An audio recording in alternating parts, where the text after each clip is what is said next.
towel over his shoulder. "This isn't some public rec center. This is SEAL territory." The words hung there, edged with pride. The old man's eyes lifted, not fast, not defensive. Just steady.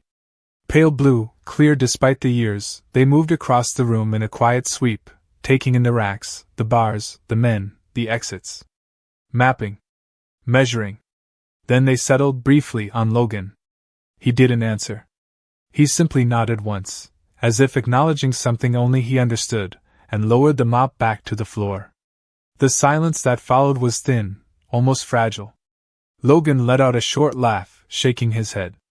"Yeah," he said, turning back toward the weights. "That's what I thought." Behind him, the faint sound of water sliding across concrete continued, steady and unbothered, like it had all the time in the world.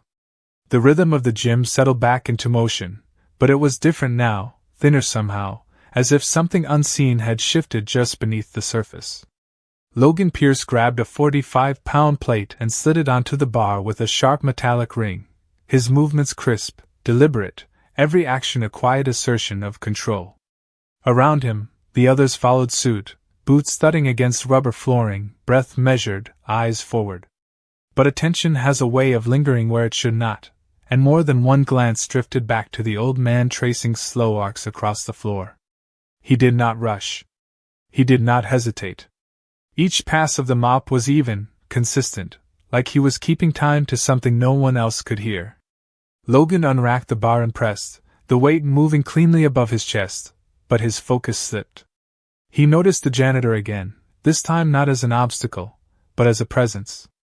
The man moved past a bench where two operators were resetting their gear, and without looking, he adjusted the angle of a loose strap with a small, precise motion. It was nothing. It meant nothing. Except it was exactly right. Logan racked the bar harder than necessary. The sound cracked through the room. "Hey!" he called out, louder now, drawing eyes again. "You ever think about speeding it up?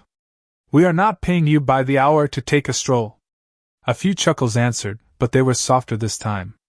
The old man paused again, just long enough to shift his grip. Machines and into the short hallway that led toward the locker rooms. The noise dropped instantly, replaced by a dull hum of ventilation and the distant echo of movement. He exhaled once, steadying himself, then unlocked the screen. His thumb hovered for a fraction of a second before selecting a contact that had not been used in a long time. Not for anything routine. Not for anything small. The line rang once. Twice. Then a voice answered, crisp, controlled, carrying the weight of someone who did not repeat themselves. Mason lowered his voice. "Sir, this is Petty Officer Reed," he said, each word careful, deliberate. "I think you need to hear this." There was a brief silence on the other end. Not confusion. Not irritation. Just attention sharpening. Mason glanced back toward the gym entrance, as if expecting something to follow him out. "There is a man here," he continued. "Maintenance staff. Older. Quiet. But he has a marking on his arm." He paused, choosing his next words with precision. "It matches something I saw in a restricted briefing." The silence stretched, then shifted. When the voice returned, it was lower now. Focused. "Describe it."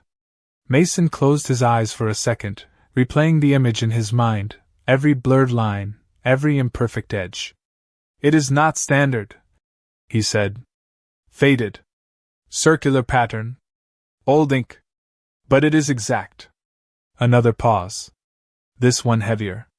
"Stay where you are," the voice said finally. "Do not engage. Do not escalate. And read." Mason straightened slightly, instinct taking over. "Yes, sir." The response came without hesitation.